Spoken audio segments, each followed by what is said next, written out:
খবরের শুরুতেই জানিয়ে দিব সংবাদ শিরোনাম, পরে বিস্তারিত। ইসরায়েলের গুরুত্বপূর্ণ 4 স্থাপনায় হুথিদের হামলা।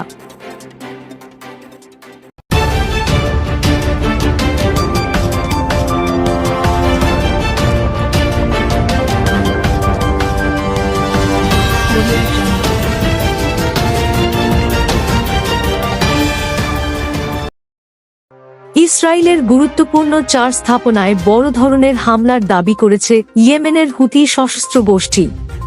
তাদের ভাষ্য, গাজায় চলমান ইসরায়েলি অভিযান এবং নিরীহ ফিলিস্তিনিদের ওপর চালানো নৃশংসতার জবাবে তারা এই হামলা চালিয়েছে। হুথিদের সামরিক মুখপাত্র ইয়াহিয়া সারি জানিয়েছেন, হামলাটি চালানো হয়েছে ইসরায়েলের 4টি স্থাপনা হচ্ছে হাইফা বন্দর, নেগেভ, আল রশরাশ, আইলাত ও বীরশেবা। তিনি দাবি করেন, এই অভিযানে 6টি ড্রোন ব্যবহার করা হয়েছে এবং সবগুলোই নির্ধারিত লক্ষ্যবস্তুতে সফলভাবে আঘাত হেনেছে। সামরিক মুখপাত্র আরও বলেন, গাজায় ইসরায়েলের আগ্রাসন থামানো না হলে এবং অবরোধ তুলে না নেওয়া পর্যন্ত আমাদের অভিযান অব্যাহত থাকবে।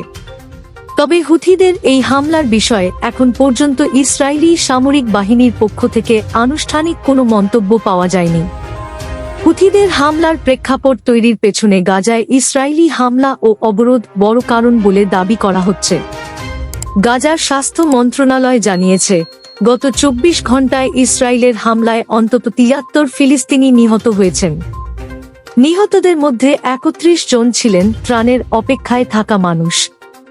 এই সময়ের মধ্যে আহত হয়েছেন আরও 513 জন। এছাড়া অনাহারের কারণেও গাজায় মৃত্যুর সংখ্যা বাড়ছে। মন্ত্রণালয় জানায়, খাবারের অভাবে আরও 5 জন ফিলিস্তিনি প্রাণ হারিয়েছেন, যাদের মধ্যে 2টি শিশু রয়েছে। এ নিয়ে গাজায় অনাহারে মৃতের সংখ্যা বেড়ে দাঁড়িয়েছে 227 জনে, যার মধ্যে 103 জনই শিশু। হুথিরা গত কয়েক মাসে তারা প্রায় নিয়মিতভাবে ইসরায়েল অভিমুখে ড্রোন ও ক্ষেপণাস্ত্র হামলা চালাচ্ছে। তবে হাইফা বন্দরের মতো কৌশলগত গুরুত্বপূর্ণ স্থানে হামলার দাবি এবারই অন্যতম বড় ঘটনা।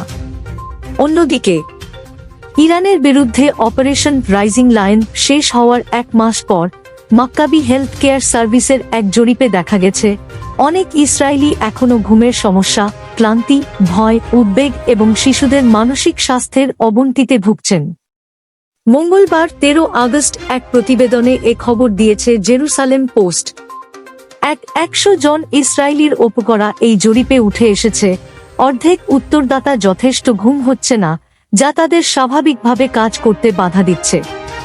ফেব্রুয়ারিতে এই হার ছিল 33%। অর্ধেক মানুষ সপ্তাহে অন্তত 2 বার অনিদ্রায় ভুগছেন, যা আগের তুলনায় বেড়েছে। প্রায় 16% ক্লান্তির মাত্রা গুরুতর বা অত্যন্ত গুরুতর। অনেকেই দৈনন্দিন সমস্যা মোকাবিলা বা মনোযোগ ধরে রাখার শক্তি হারাচ্ছেন। এছাড়া প্রায় 1/4 উত্তরদাতা বলেছেন যে লাইক আ লাইন ঘটনার পর স্বাভাবিক জীবনে ফেরা খুবই কঠিন হয়েছে, আর 1/3 বলেছেন মাঝারি মাত্রার অসুবিধা হয়েছে। প্রধান উপসর্গ হিসেবে এসেছে চাপ, ভয় ও উদ্বেগ, ক্লান্তি ও শক্তি হ্রাস এবং ঘুমের ব্যাঘাত। পরবর্তী ভিডিও পেতে আমাদের ইউটিউব চ্যানেলটি সাবস্ক্রাইব করে সাথে থাকুন।